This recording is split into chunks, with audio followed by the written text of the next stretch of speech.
Merhabalar, kanalıma hoş geldiniz. Bugün sizlerle tam yazlık harika bir kol çantası yapacağız. Çok güzel boyutları, gerçekten çok ideal, çok kullanışlı bir boyda oldu. Eni 41 santim, boyu 35 santim.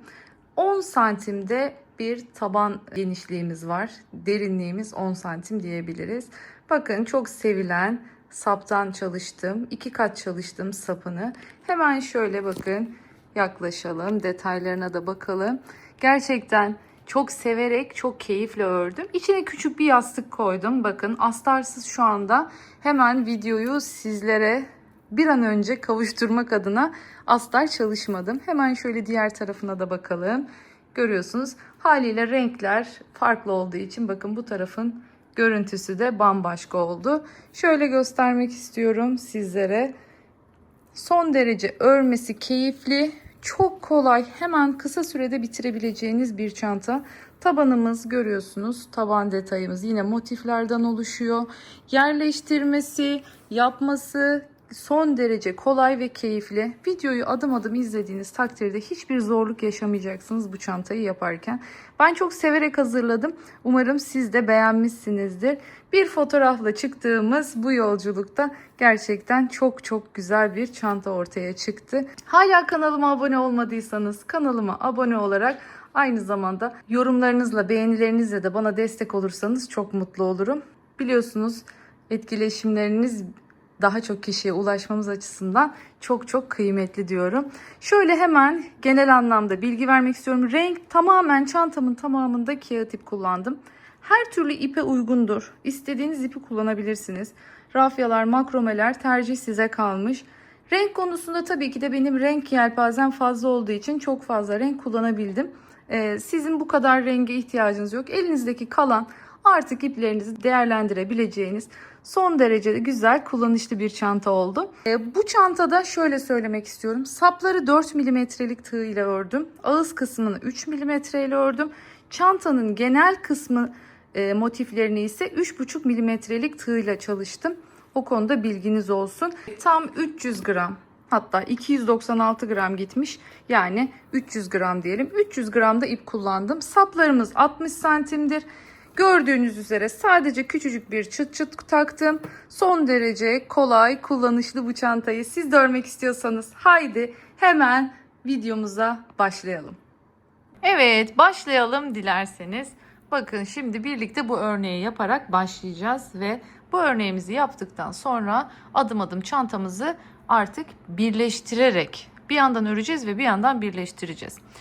Evet, şimdi bu motiften tam 32 tane hazırlayacağız. Renkli kısımların etraflarını hem dolaşacağız hem de bir taraftan birleştirmiş olacağız. Sadece önce ne yapıyoruz? Göbeklerini hazırlıyoruz. Dilediğiniz renklerde, bakın gönlünüze göre. Ben elimde var olan renklere göre böyle rastgele çalıştım. Bakın, siz de istediğiniz gibi renklerinizi ayarlayabilirsiniz. Tamamen artık dediğim gibi size kalmış. Sizin elinizdeki ip sayısına kalmış. Bu kadar fazla renk kullanmak zorunda değilsiniz. Onu baştan söyleyeyim. Ben bu şekilde kullandım. Hemen en başından sorulara cevap olsun. Ben kağıt iple çalışıyorum. Dilerseniz siz normal makrome ile de yapabilirsiniz. Dilerseniz rafya ile de yapabilirsiniz. Tam böyle cıvıl cıvıl bir yaz çantası. Motiflerimiz altıgen şeklinde birleşiyor. Şimdi dilerseniz bir tanesini yaparak başlayalım. Ben rastgele bir ip seçeceğim şimdi. Neyle alayım? Şöyle rastgele alıyorum elime. Bu ip geldi. Bir tane daha çekeyim. Bu ipler geldi. Elime bunlar geldi. Şimdi bunlarla bir tane motif yapalım. Şöyle kenara alıyorum motiflerimi. Onlar da şöyle köşede kalsınlar. Şimdi öncelikle göbek kısmını açık maviyle yapayım.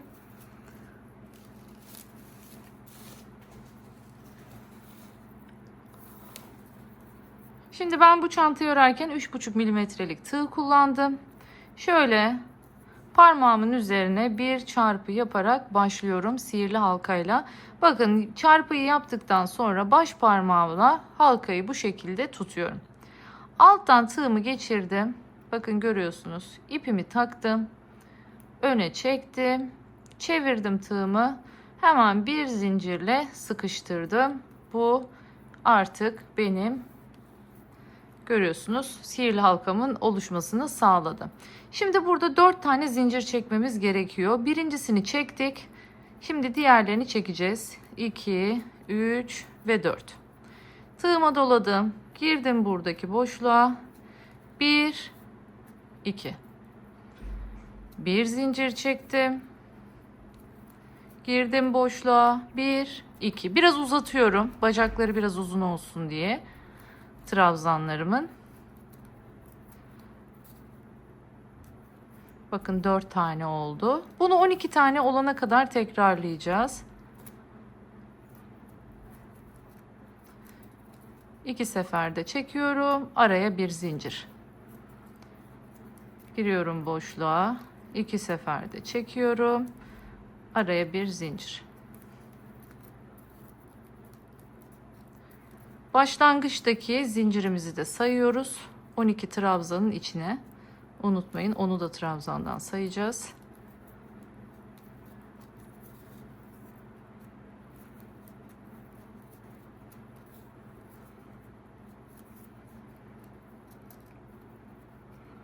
Şimdi bakalım birkaç tane olmuş. 3, 6, 9 tane olmuş.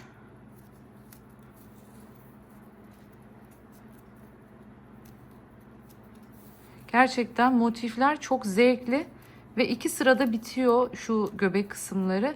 O yüzden hemen böyle bir akşamda oturup inanın tüm motifleri bile yapabilirsiniz. O kadar zevkli ilerleyen bir örneğimiz. Şimdi görüyorsunuz artık 3, 6, 9, 12. 12 tane yaptım. Araya bir tane zincir çekiyorum ve geliyorum. Buradaki 1, 2, 3. zincirin üzerine ilmek kaydırıyorum ve ipimi burada kesiyorum. Şimdi üstünü örerek gideceğimiz için bakın herhangi bir işlem yapmama gerek yok. Şimdi çok hafif hafif, yumuşak yumuşak şu tabanımızı sıkıyoruz ve şimdi burada şu başlangıç trabzanlarımızın arasından bu ipimizi birazcık dolandırıyoruz. Ben bunları ilk başta yapmıyorum. Şimdi size göstermek için bir tanesini yapıyorum. Ben bunların hepsini aynı anda bir seferde sıkıştırıyorum. Ve bu şekilde yürütüyorum. Bakın yapmış olduk. Şimdi alıyorum artık diğer rengimi elime. Evet, şimdi geldik. Bakın artık ikinci sıramıza geçiyoruz. İpimi alttan geçirdim. Tam bu noktada şöyle bir tane sıkıştırdıktan sonra bu ipi buradan geçiriyorum. İyice sabitlenmesi açısından. 1, 2, bakın toplamda 3 tane zincir çekmiş oldum. Şimdi bu iki ipin üzerinden örüyorum. Görüyorsunuz, ikisini çıkarttım, ikisi tığımda. Tekrar doluyorum. Girdim aynı noktaya. Yine ikisini çıkarttım. Tığımda 3 tane var. Üçünü birden çektim. 3 tane zincir çekiyoruz. Zincirlerimiz burada çok gevşek olmasın. Geldim buraya, ikinci boşluğun içine. 1, bakın çıkartmıyorum. 2 ve aynı yere tekrar girdim. 3. Üçlü fıstık yapmış oluyoruz. Tığımın üstünde 4 tane var. 4'ünü birden topluyorum. Yine 1, 2, 3 tane zincirimi çektim. Geldim buraya. 1, tekrar girdim. 2, tekrar girdim. 3. Şimdi artık hepsini birden topluyorum bu şekilde. Tekrar 1, 2 ve 3 zincir çekiyorum. Son kez gösteriyorum. Hepsini dolaşıp geleceğiz. 1, 2 ve 3. Şimdi hepsini bir topladım. Yine araya 3 tane zincirimi çektim. Bu şekilde üçlü fıstıklarımızı sıra sonuna kadar yapıp geliyoruz. Evet, geldim bakın sıranın sonuna. 3, 6, 9, 12 tane fıstığımı yaptım. Tekrardan araya 1, 2 ve 3 tane zincirimi çekiyorum. Bakın burası önemli. Fıstığımızın tepesi burası normalde ama buraya batmıyoruz. Onun yerine bir sonraki şu tepesindeki ilk zincirin olduğu yere giriyoruz. Ve buraya bir ilmek kaydırma yapıp yine bitiriyoruz.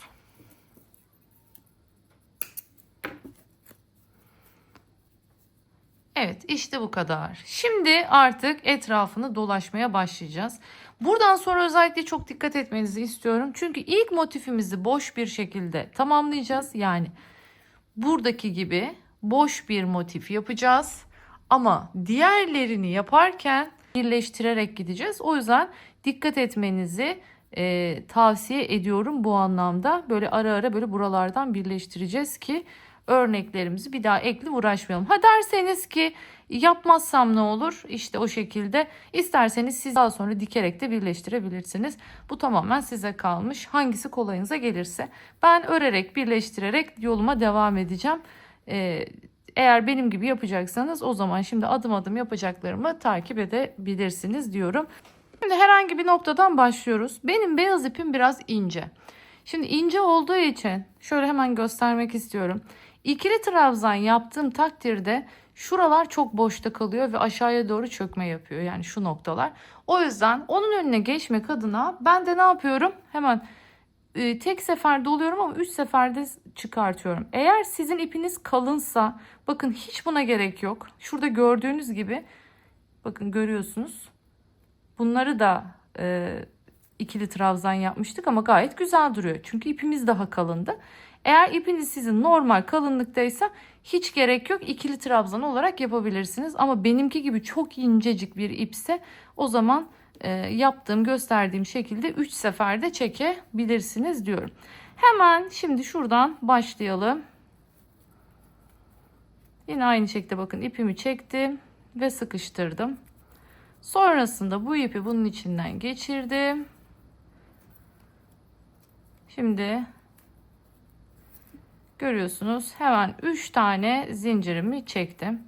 Geliyorum tığımı doladım.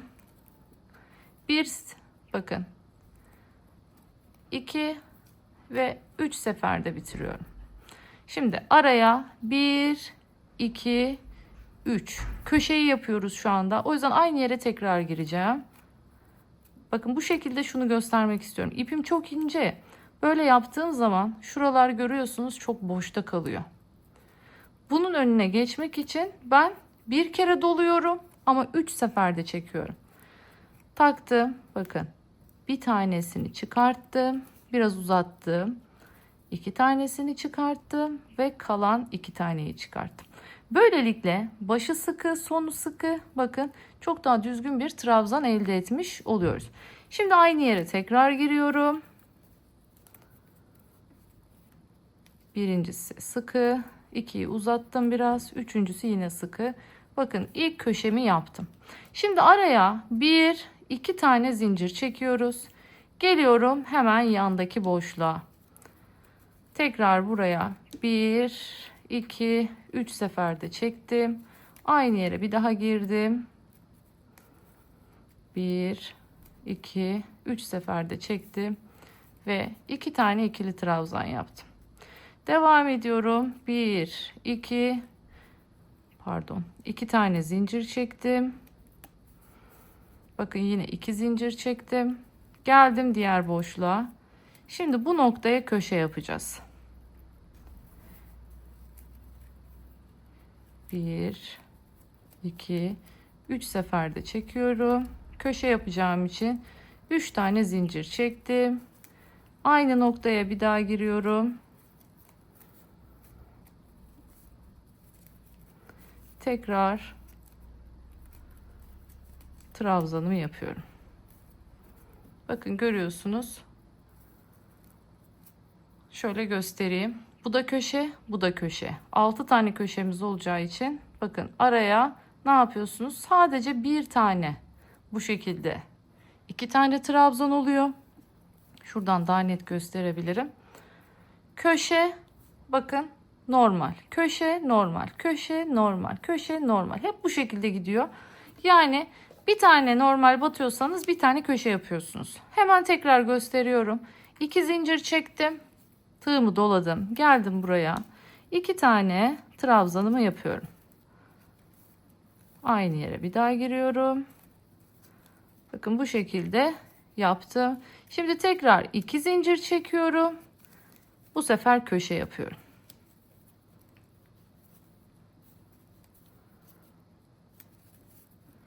Bir,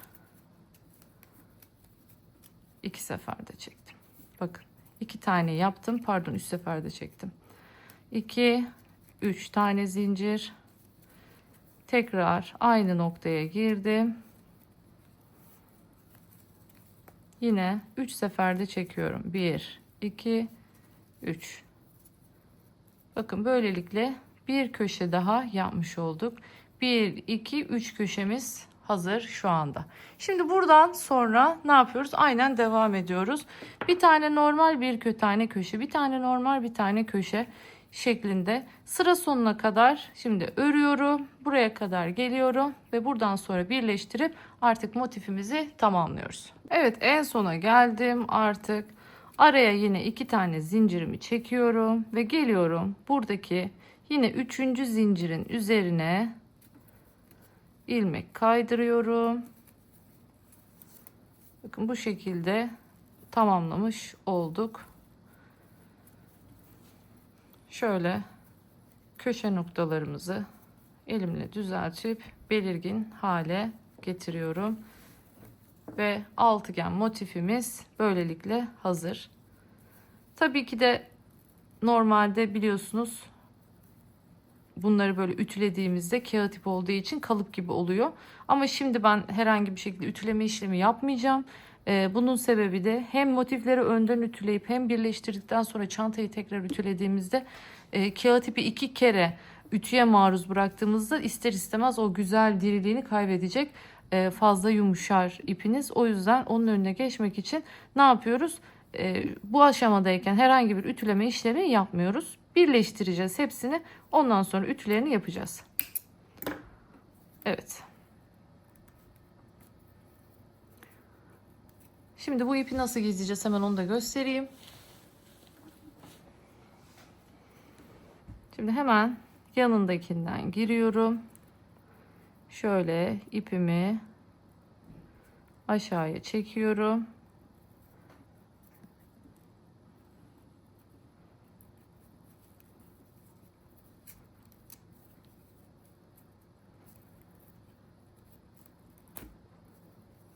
Evet.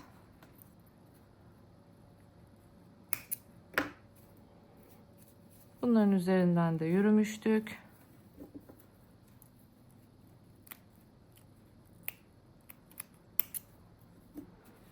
Yine bunun üstünden de yürütmüştüm. Buradan sonraki bakın iplerimizi gizlemek zaten kolay. Doğrudan üstüne ördüğümüz için. Şimdi gördüğünüz üzere ben bunu deneme motifi olarak yapmıştım. Ama bunu size göstermek için yaptım. Bir tane motifimizi bu şekilde hazırlıyoruz. Ve sonrasında artık ikinci motifi yaparken bu motife birleştirerek gideceğiz, ilerleyeceğiz. Hemen dilerseniz ikinci motifimizde başlayalım. Evet, şimdi ikinci motife de geldim. Bakın 1, 2, 3 ve 4. kenarımı da yaptım. Tam köşeyi yapacakken bu aşamadayken bir zincirimi çektim ve şimdi burayla birleştireceğim. Buradaki bir köşe noktasını alıyorum. Bakın. Şöyle tutuyorum elimle. Girdim buradan. İpi çektim. Bakın bu şekilde bir zincirle buraya bağlandım. Bu da benim ikinci zincirim olmuş oldu. Sonrasında tekrar bir zincir çekiyorum. Geliyorum, tığımı doluyorum. Aynı noktaya tekrardan.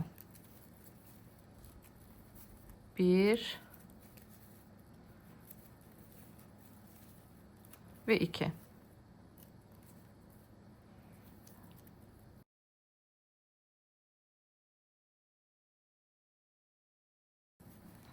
Ondan sonra zincir çekelim ve gelelim bir yanındaki boşluğa.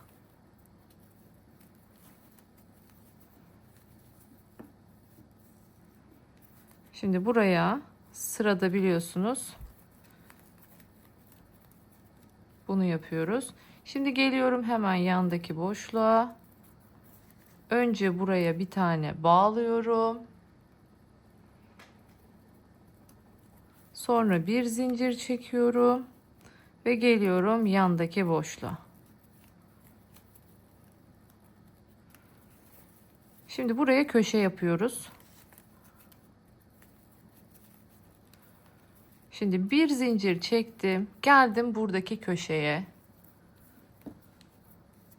Hemen buraya bir bakın bağlıyorum. Aynı ilmek kaydırma yapar gibi. Sonrasında bir zincir. Tığımı doladım. Ve diğer kalan 2 trabzanımı da yapıyorum. Böylelikle köşeleri birbirine tutturmuş olduk. Bakın gayet düzgün bir şekilde parçalar eklendi bu sayede. Hemen normal devam ediyorum. 2 tane zincirimi çektim. Geldim buraya.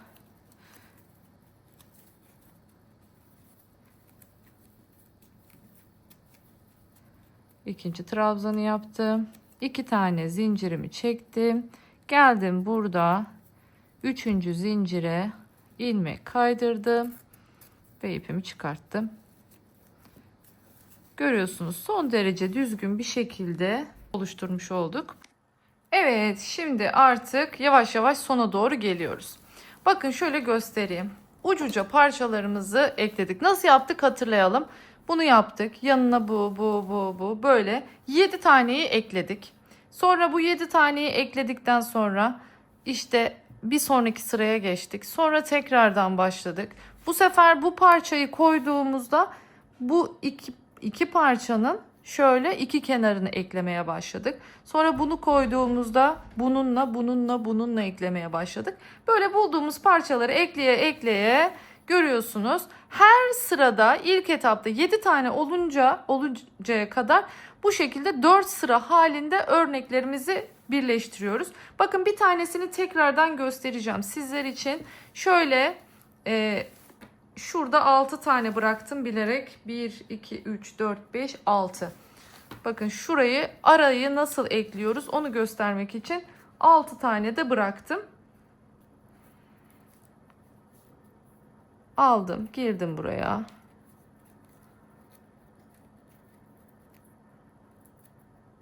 Şöyle bir döndürdüm, sıkıştırdım burayı. 3 tane zincirimi çektim. Geldim aynı boşluğun içine. 1, 2 ve 3 seferde çektim. Bakın 2 tane trabzanımı yapmış oldum. Biraz yaklaşalım artık. Şimdi bir zincir çekiyorum ve geliyorum. Şimdi bu araya koyacağız biliyorsunuz. Şu araya koyacağız. O yüzden şu köşeden başlıyorum. İpimi geçirdim bakın. Şöyle bir ilmek kaydırma. Sonrasında ne yapıyoruz? Hemen bir zincir çekip şimdi aynı yere tekrar giriyoruz. Buraya da yine 2 tane ikili trabzanım yapacağım. 1 ve 2. Şimdi burada artık şu arayı bağlayacağız. Hemen doğrudan giriyorum. Bakın ipim altta. Üstten tığımı geçirdim. Alttan ipimi çektim. Ve yine bakın aslında zincir çekmiş oluyoruz bu şekilde. Tekrar zincirimi çektim. Tığımı doladım. Geldim bir yan tarafa. 1, 2, 3 seferde çekiyorum. 1, 2, 3. Tekrardan bir yana geliyorum. İlmek çıkarttım. Bakın. Geldik. Şimdi diğer noktaya. Şimdi yine köşeye geldik. Hatırlarsanız bir köşe, bir kenar, bir köşe diye gidiyordu.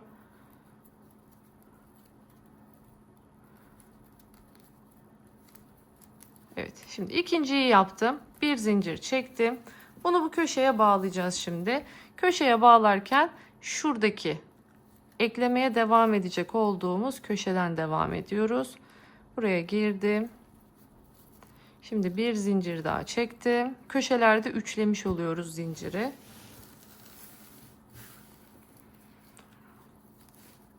Şimdi tekrar aynı boşluğa giriyorum ve yine buraya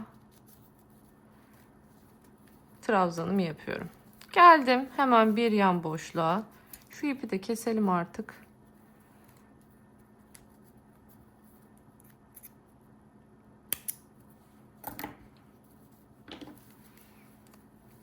Hemen girdik yan boşluğa. Buraya zincirle bağladım. Geldim hemen bir yan boşluğa.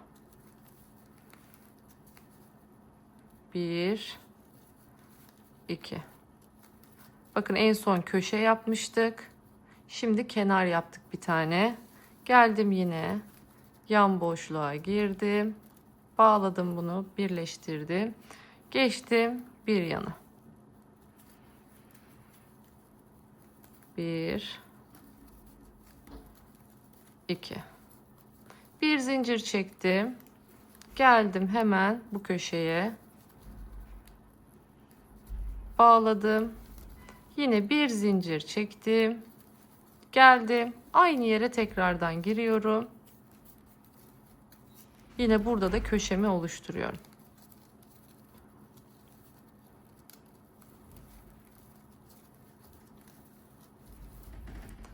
Yine geliyorum yan tarafa. Bakın çevirdim örgümü yine. Bakın burada bu yandaki hemen boşluğa girdim. Birleştirdim. Geldim bir yan boşluğa. Şimdi kenar yapıyoruz.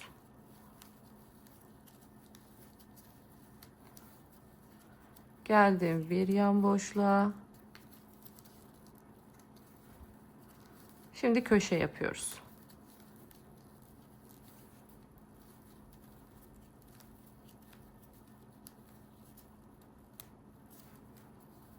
Şimdi bir zincir çektim. Buradaki köşeye girdim.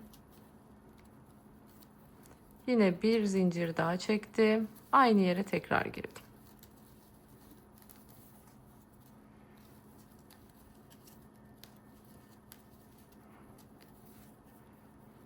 Şimdi aralara 2 zincir.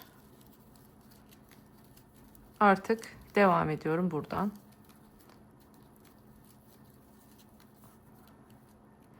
Bir, iki zincir. Devam ediyorum.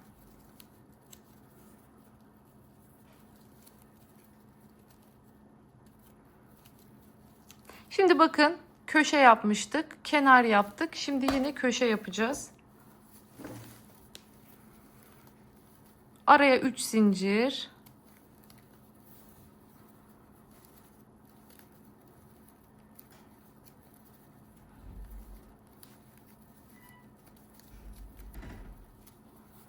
Şimdi araya 2 zincir.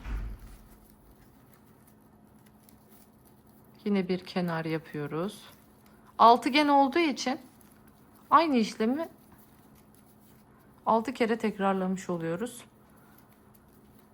2 zincirimi çektim. Yine köşe yapıyorum bakın.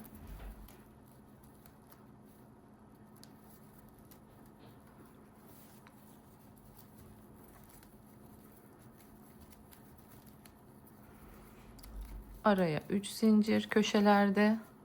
Aynı yere tekrar girdim.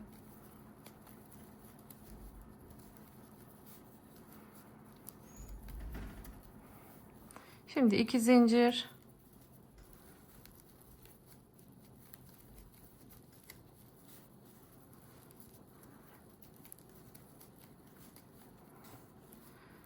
Tekrar 2 zincir çektim ve buraya bağlıyorum artık. İlk zincirle başlamıştık. 1 2 üçüncü zincire giriyorum. İlmek kaydırıp burada kapatıyorum.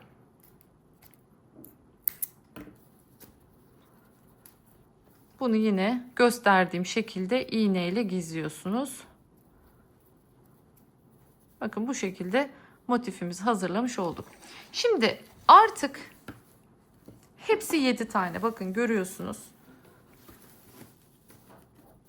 7'şer tane. Şimdi şöyle göstereyim size. Araya hatta bir bez koyayım.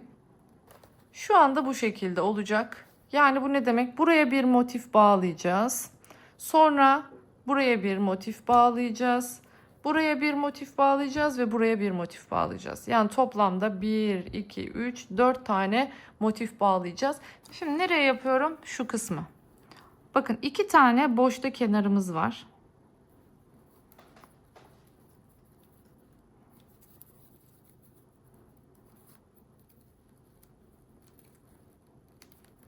Yani şuradaki köşemiz boşta. Bir onu yapalım önce.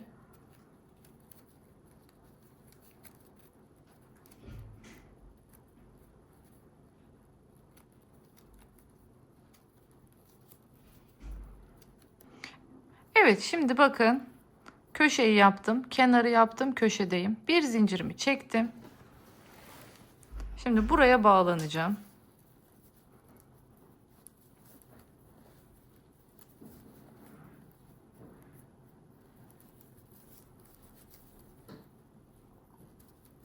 Şimdi bir zincir çekiyorum ve aynı yere diğer 2 tane trabzanımı yapıyorum.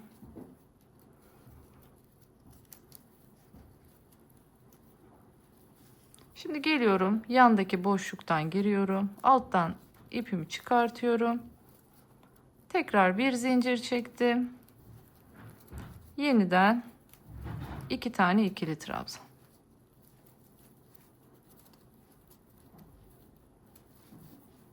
Şimdi hemen bir yana geçtim. Bir zincir çektim. Geldim.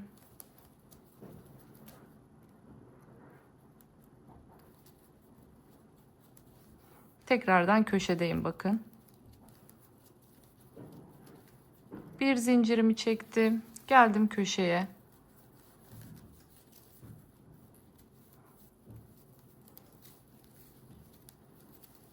Kalan bir zincirimi de çekiyorum. Ve aynı köşeye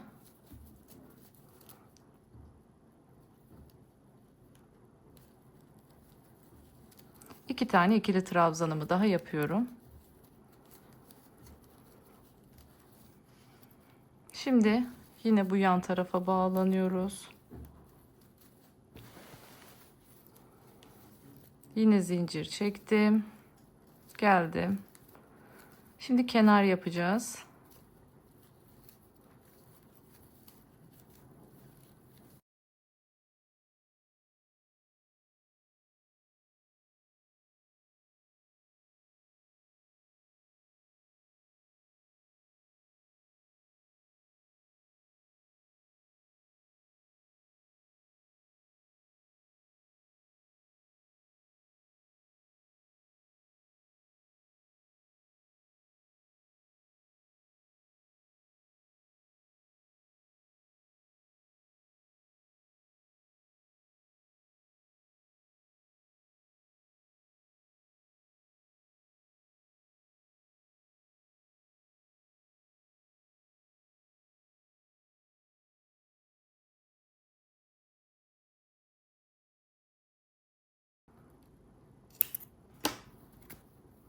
Yine bunu da sonrasında gizleyeceğim.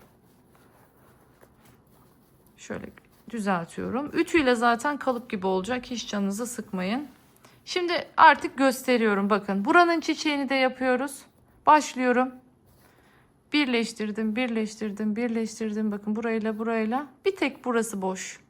Sonra devam ediyorum. Buraya geldim. Artık burası da dolu olduğu için Komple böyle birleştirdim. Bir tek bakın bu kenar boş. Sonra buraya geldim. Burayı birleştiriyorum. Artık burası da dolu olduğuna göre. Bunun da sadece ağız kısmı boş kalacak. O şekilde tüm birleştirmelerimi yapıyorum. Ve artık bu parçamı bu şekilde tamamlayıp geliyorum. Evet, şimdi artık bitirdik. Bakın gayet düzgün bir dikdörtgen elde etmiş olduk bu şekilde. Şimdi taban kısmını yapacağız. Taban kısmını yaparken artık iğne ve ipliğimi alıyorum elime. Tabii ki de burada yine ilmek kaydırma vesaire başka yöntemlerle yapabilirsiniz ama gerek yok. Ben doğrudan iğne kullanacağım. Şimdi güzelce katladım. Motiflerimin neresinin önde olmasını istiyorsanız ona göre ayarlayın. Kendinizce yeri belirleyin. Sonrasında şu şekilde katlayın. Bakın ortada 3 motif, yanlarda bu şekilde yarım motiflerimiz olacak. Sonrasında bunu böyle kıvırıyoruz. Bakın bunu da bu şekilde. Şimdi şu üçü şöyle bu kenarları dikeceğim. Dikerken şöyle önüme alıyorum. Ne yapıyorum şimdi? Tam bakın şu orta noktadan giriyorum.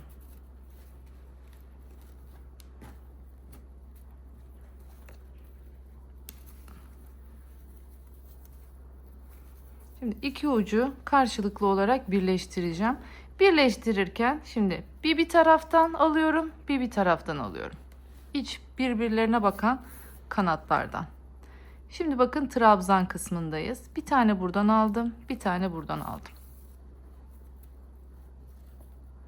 Şimdi ikinci trabzandayız. Bir bundan, bir bundan. Şimdi zincirdeyiz. Bakın görüyorsunuz arada iki tane zincir var. Birbirinden. Yine zincir. Şimdi trabzan. Bakın birer kanadından alıyoruz. Yine trabzan. Yine zincir. Yine zincir. Trabzan.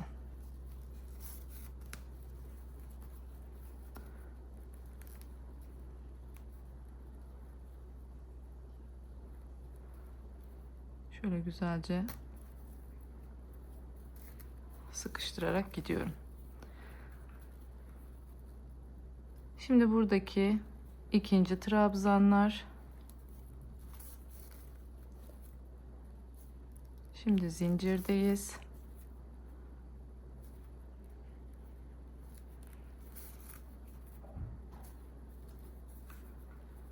Şimdi iki tane bakın zinciri birleştirdim. İkinci zinciri şöyle güzelce bir sabitlettim. Şimdi geldim buraya. Şimdi aynı şekilde aynı yerde buradaki köşeyi aldım elime. Şimdi bu iki köşeyi bakın birleştireceğim. Yine burada ikinci zincirle buradaki ikinci zinciri birleştiriyorum. Buradaki birinci zincir, buradaki birinci zincir. Birbirlerine bakan. Bakın şöyle tuttuğumuzda karşılıklı birbirlerine denk gelen zincirler. Şimdi trabzanlardayım.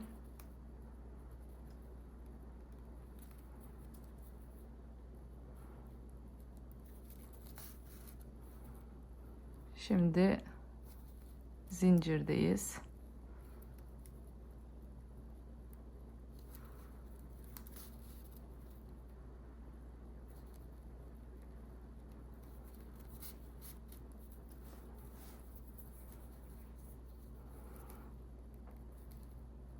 Mantık anlaşıldı diye düşünüyorum.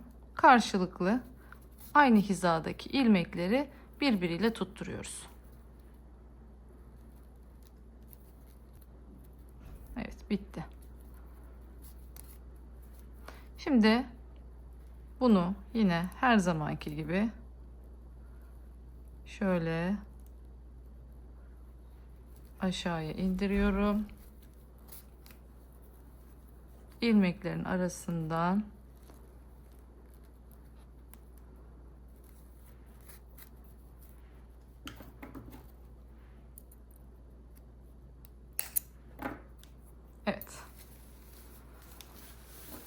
Şimdi şöyle güzelce bakalım. Şöyle elinizle el ütüsü yapın tam dikişin üzerine. Bakın bu şekilde tabanı halletmiş olduk, görüyorsunuz. Şimdi aynısını bu köşeye yapacağız. Önce burayı, sonra bu şekilde burayı birleştiriyoruz ve şu aradaki küçük kare parçaları hazırlayacağız birlikte. Önce şu köşeyi de şurayı da tutturalım, sonra karelerimizi yapalım. Evet, şimdi bakın bir tanesini ben yaptım. Taktım tabanına. Şimdi aynı şekilde buraya da takacağız. Burada ben tabanda kullanıldığı için dolu bir motif tercih ettim. Ancak siz dilerseniz bunun delikli versiyonunu da yapabilirsiniz. Yani aynı buradaki gibi buraları böyle boşluklu olarak da yapabilirsiniz. Ama ben tabanda olduğu için normal dolu halini yapmayı tercih ettim. Şimdi başlangıçtaki yaptığımızın aynısını yapıyoruz. Göbek aynı. O yüzden onu göstermedim. Zaten onun nasıl yapıldığını biliyoruz. Şimdi şöyle başlıyorum. Şu en son ilmek kaydırdığım yere giriyorum.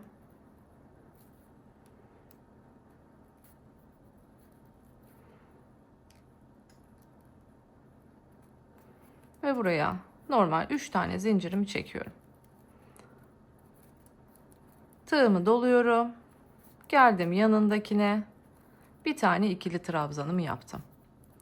Geldim yanındaki trabzanın tepesine. Yine buraya da bir ikili trabzan yaptım. Geldim yanındaki boşluğa. Buraya da yine bir ikili trabzan yaptım.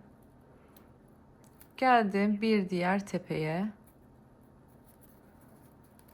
Yine buraya da bir ikili trabzan yaptım. Bundan 5 tane olacak. Bakın 1, 2, 3, 4, 5. İlk yaptığımız zinciri de sayıyoruz. Şimdi geliyorum, ipimi doluyorum. Yanındaki boşluğa giriyorum. Ve buraya bu sefer 1, 2, 3 seferde çekiyorum. Şimdi aynı yere tekrar giriyorum. Köşe yapacağız buraya. 1, 2, 3 seferde çekiyorum. Araya 1, 2 tane boş zincir veriyorum. Bakın şu köşe dönüşü için. Tekrar aynı boşluğun içine girdim. Yine aynı şekilde 1, 2, 3 seferde girdim. 1, 2 ve 3 seferde çektim bu şekilde. Şimdi sırada önümde trabzan var. Bakın görüyorsunuz. Burada önemli, bunları atlamayın. Göz sayınız değişmesin. Buradaki trabzana girdim ve buraya normal ikili trabzanımı yaptım. Birinciyi yaptık. Girdim yanındakine. İkinciyi yaptık. Sırayla bir tepeye bir boşluğa olacak şekilde yoluma devam ediyorum. Bakın kaç tane oldu? 1, 2, 3, 4 tane. Son olarak tepeye de bir tane yaptım. Beşincimizi de yaptık. Şimdi tığımı doladım, girdim. 1, 2, 3. Aynı boşluğa 1, 2, 3 seferde çekiyorum bakın. 2 tane zincirimi çektim. Aynı boşluğa tekrar girdim.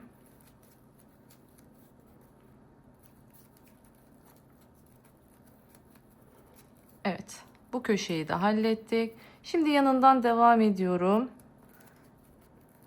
İkili trabzana geçiyorum. 1, bir tane boşluğa, 2, bir tane tepeye, 3, bir tane boşluğa, 4 ve yine bir tane tepeye, 5. 5 tane yaptık. Şimdi köşe yapıyoruz. 1, 2 ve 3 seferde çekiyorum. Bir kere doluyorum, 3 seferde çekiyorum. 1, 2, 3 seferde. Araya 2 zincirimi yaptım. Geldim aynı boşluğun içine. 2, 3 seferde çekiyorum. Evet. Tığıma doladım. Geldim şimdi trabzanın tepesine. İkili trabzan. Bir tane yaptım. Boşluğa geldim. İkinci ikili trabzanım. Tepeye geldim. Üçüncüsü. Boşluğa geldim. Dördüncüsü. Tepeye geldim. Beşincisi. Şimdi bakın son köşeyi de yapıyorum ve bitiyor. 1, 2, 3 seferde çektim. Bu köşeleri bu şekilde yapmamız yuvarlak olan bir örgüyü bakın bu şekilde kare hale getirmiş oluyor. Araya 2 tane zincir. Yine geldim. 3 seferde çekiyorum. Sonuncuyu yapıyorum şimdi. 2 ve 3. Şimdi burada ipimizi uzun kesiyoruz çünkü dikeceğiz. Ve çıkartıyorum. Şimdi iğneme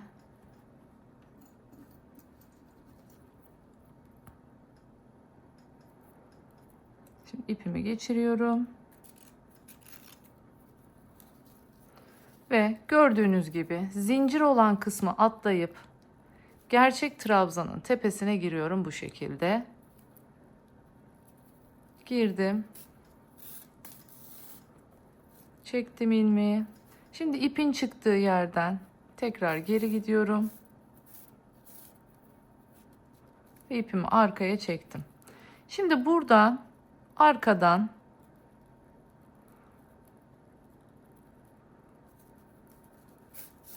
köşeye atıyorum kendimi bakın. Dikmeye köşe noktasından başlayacağız.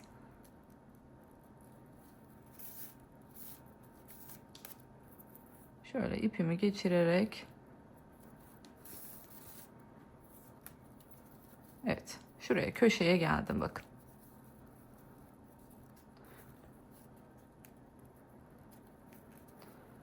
Şuradaki şu fazlalıklarımızı da keselim.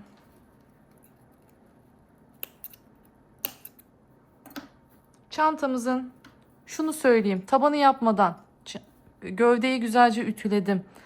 İçlerinde ne kadar ip varsa temizledim. Her şeyi hallettim. Tabanı ondan sonra yapıyorum. Şimdi başlıyoruz köşeden. Bakın tam şu köşe noktadan giriyorum. Ve burayı birleştirmeye başlıyorum. Şurada hemen bakın zincirden girip bir yanındakinden aynı mantıkla gidiyoruz. Diğer parçaları, şu köşeleri nasıl birleştirdiysem aynı şekilde bakın buradan karşıdan bir ilmek alıyorum. Buradan bir ilmek alıyorum.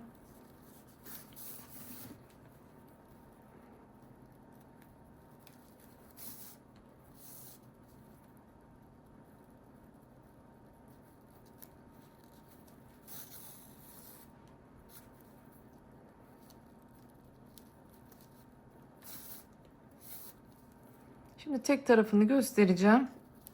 Diğer taraflarını zaten kendimiz yapacağız.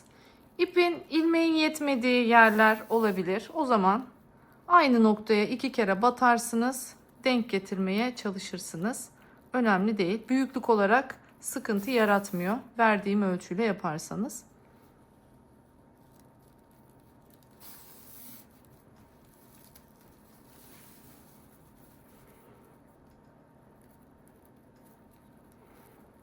Şimdi mesela kastettiğim bu. Şurada aynı yerden bir daha geçiyorum.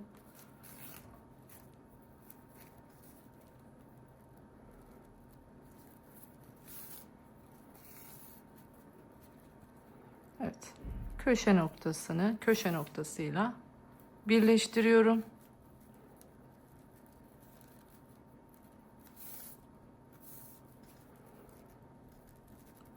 Evet. Şimdi geçtim. Diğer taraftaki ilmek de bu taraftaki ilmek.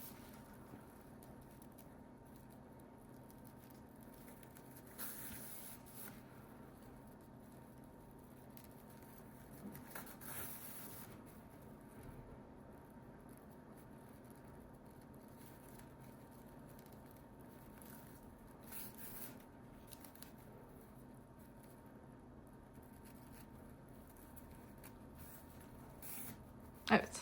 Bakın şöyle göstereyim.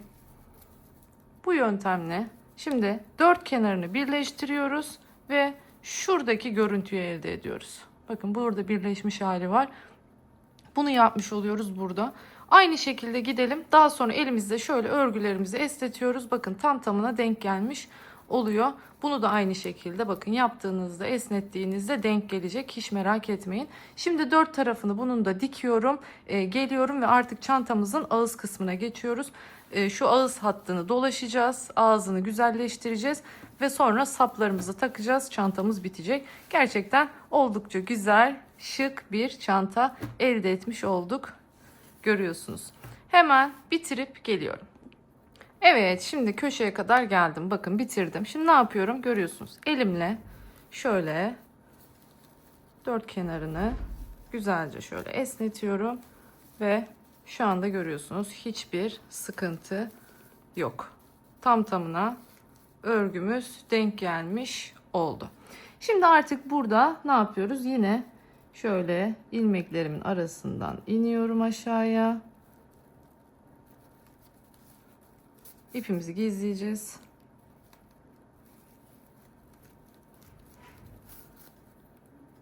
Biraz da yukarı çıkıyorum tekrardan.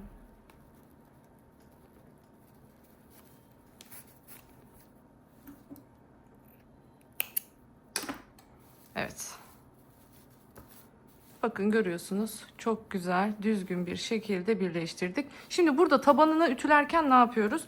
İçini açıyorsunuz şöyle güzelce. Ütüyü olduğu gibi böyle dümdüz aşağıya indiriyorsunuz. Şu taban kısmına şöyle güzelce bir basıyorsunuz. O zaman zaten gayet son derece pürüzsüz bir hal alacak burası. Şimdiki gibi böyle şu görüntüyü ortadan kalkacak. Bakın böyle düzgün jilet gibi pürüzsüz olacak. Bunun için dediğim yöntemi yapabilirsiniz. Ütüyü içine koydunuz. Bir tarafına batıyorsunuz. Çıkartıyorsunuz. Sivri ucunu çeviriyorsunuz. Bir de bu tarafına basıyorsunuz. Son derece güzel bir şekilde gelmiş oluyor. Şimdi artık gelelim dilerseniz örgümüzün ağız kısmını yapmaya. Aynı ipimle devam ediyorum. Bu sefer tığ küçültüyorum. Ağız kısmının birazcık böyle daha düzgün ve toparlanmasını istiyorum. Tam şu orta noktadan başlıyoruz şimdi hep birlikte. Kenardaki orta nokta.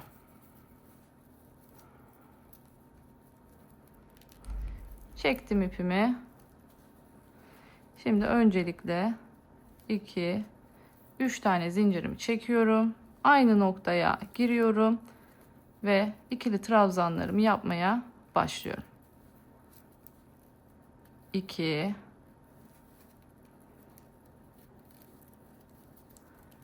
3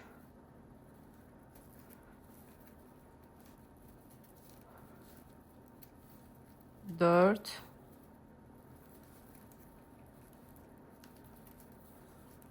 ve 5.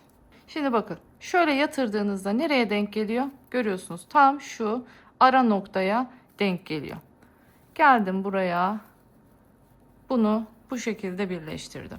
Tekrardan tığımı doladım. Şimdi diğer ara noktaya geliyorum. Uzatıyorum bakın. 1 uzatıyorum. 2 uzattım. 3 4 5 6 ve 7 yapıp bu orta noktaya gelip bakın birleştiriyorum. Şöyle bir görüntü elde etmiş oluyoruz. Tekrardan başlıyorum.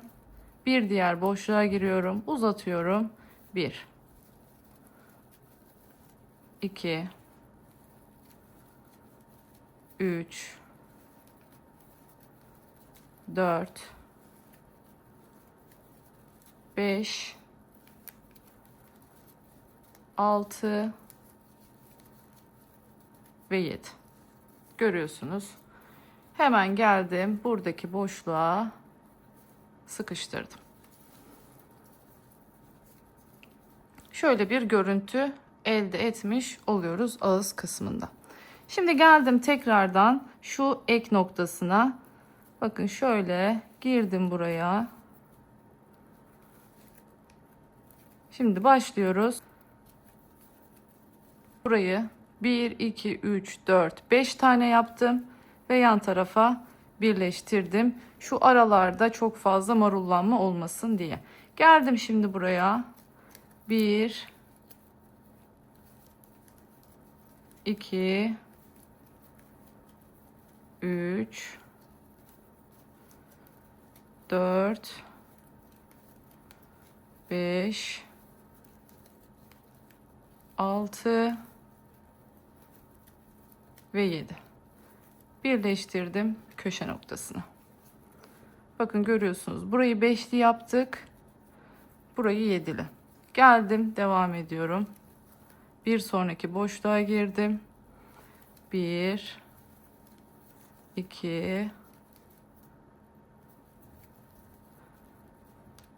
3,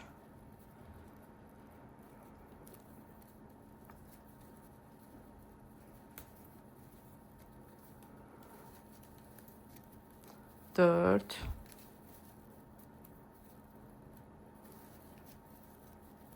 5, 6 ve 7 dedim. Yine bir yandaki boşluğa girdim.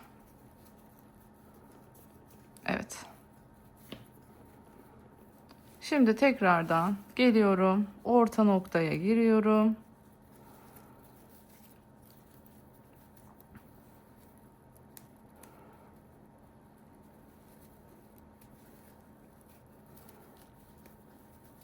Bir, iki, üç, 4 ve 5. Geldim yanındaki boşluğa. Evet. Bakın bu şekilde şu tepelere görüyorsunuz 2 tane 7'li yelpaze yapıyoruz. Aralara ise gördüğünüz gibi 5'li yelpaze yapıyoruz. Bu şekilde ne yapacağız? Şimdi bütün çantanın ağız kısmını dolaşıp geleceğiz ve sonrasında artık saplara geçeceğiz birlikte. Hemen bitirip geliyorum. Evet, şimdi sapımıza geçiyoruz. Dediğim gibi 2 katlı ip kullanacağım bu aşamadayken. Şimdi bir miktar sapımızı monte etmek için, dikmek için ip bırakıyorum. Şöyle çevirdim. Ve bakın biraz fazla sıktım. Buraya batacağım çünkü ben.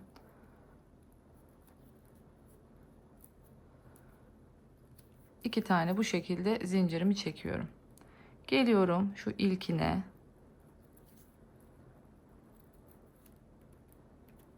Giriyorum ve bir tane buraya sık iğnemi yapıyorum. Şimdi altta 2 tane ilmeğimiz var bakın.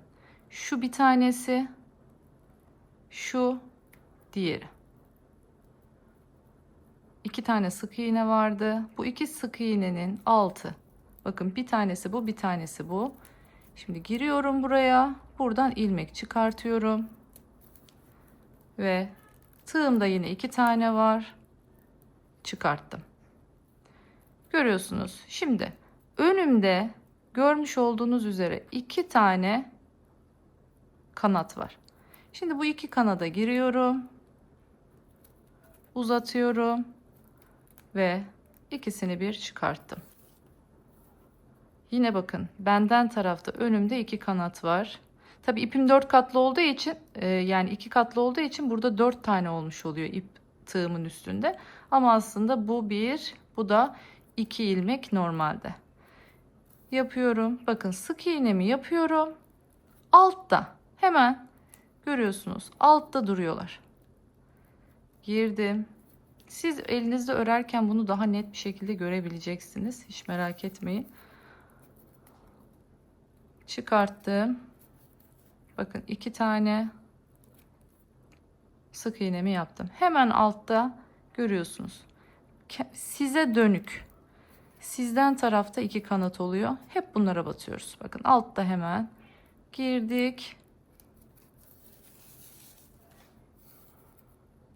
İplerimiz aynı gerginlikte olsun. Ne kadar yapacağız? 60 santim. 60 santim olacak şekilde. Şimdi sapımızı öreceğiz. Bundan 2 tane yapıyoruz. Girdim.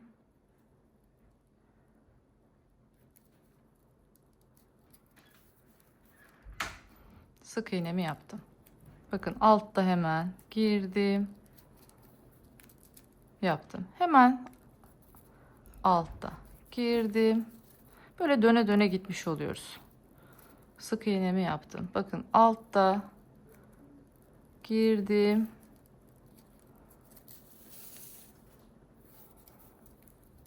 Sık iğnemi yaptım. Şimdi bu şekilde dediğim gibi 60 santim, bakın böyle bir görüntüsü var. Son derece güzel görünüyor.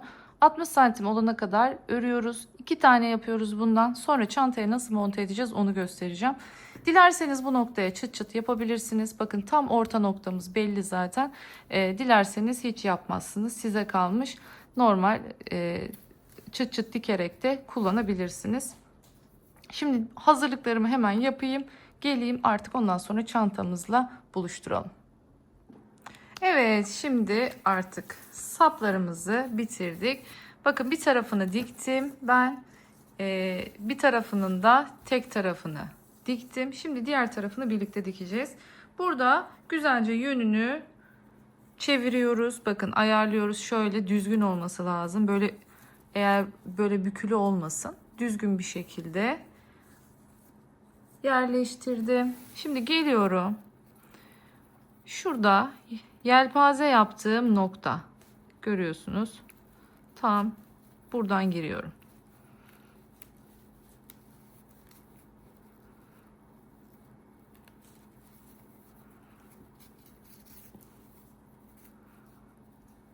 Evet. Şimdi şuradan orta noktasından sapıma girdim. Ve şimdi bir nevi bir fıstık gibi yapar gibi burayı git gel saracağım.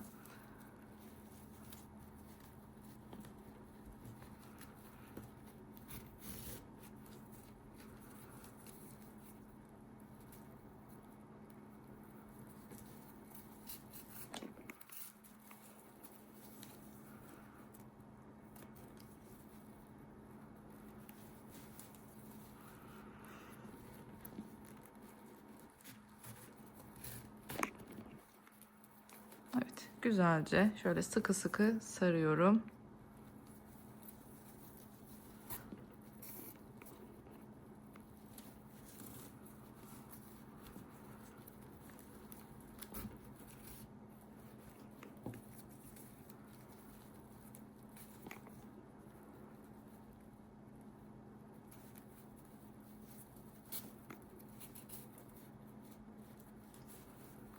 Evet, bakın bu şekilde.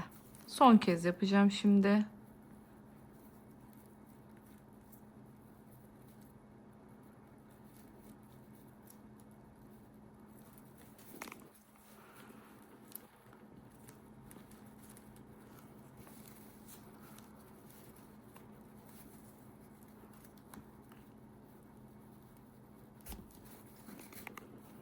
Evet.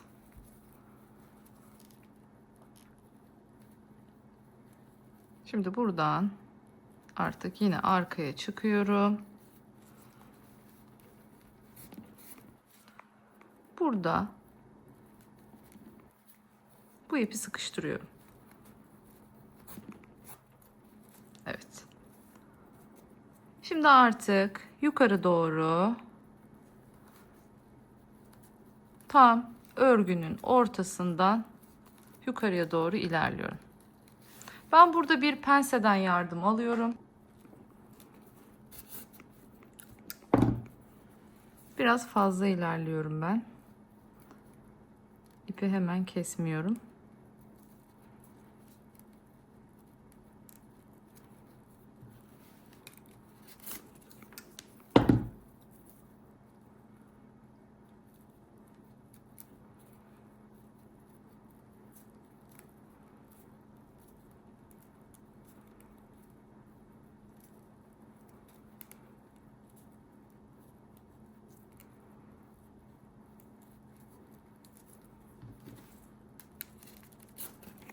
Evet. Bu kadar yeter. Şöyle asıldım. Keselim şimdi. Evet, işte bu kadar. Çantamız bitti. Bakın çok dikkat çekmeyecek kadar hemen şuraya küçük bir çıt çıt diktim. Tam şuradaki ek yerine denk gelecek şekilde çantamızı tamamladık. Şimdi biraz kameramızı kaldıralım. Şöyle geniş bir açıyla çantamızın son haline bakalım. Ve finaldeyiz. Gerçekten o kadar beğenerek ördüm, hazırladığım bir çanta oldu ki müthiş zevkli, çok kısa sürede bitirebileceksiniz. Bakın iki tarafı da haliyle farklı renkler, çünkü farklı denk geldiği için. Boyutlarını zaten siz en başta görmüştünüz. Çok ideal bir kol çantası boyu oldu. Ben çok severek çalıştım. Çok da beğenerek ördüm. Umarım siz de beğenmişsinizdir. Hala kanalıma abone olmadıysanız kanalıma abone olup paylaşacak olduğum yeni modellerimle, yeni çantalarımla sizler de buluşabilirsiniz. Özellikle zil butonunu da aktif hale getirirseniz o zaman yeni paylaştığım videolardan da haberdar olacaksınız diyorum. Bir başka videoda daha, bir başka güzel çantada daha görüşmek dileğiyle. Kendinize çok iyi bakın. Hoşça kalın.